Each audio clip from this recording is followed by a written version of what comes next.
how to enable disable access to videos library on Windows 10. Hey everyone, welcome back to the channel. In today's video, I will show you how to enable or disable access to videos library on Windows 10. So now without further ado, let's get started.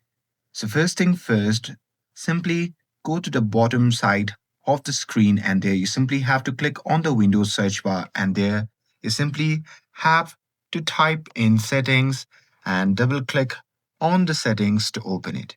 And now here, once you are inside the settings, simply look at the left hand side and there you simply have to click on privacy and security. And now here, once you are inside the privacy and security, you simply have to scroll down and there you can see the option labeled as videos. So simply click on it. And now here, once you are inside the videos, there at the top you can see the option labeled as videos library access. So here you can simply enable or disable this video library access option by simply toggling it on or off. And that's it. That's how you can enable or disable access to the video libraries on Windows 10.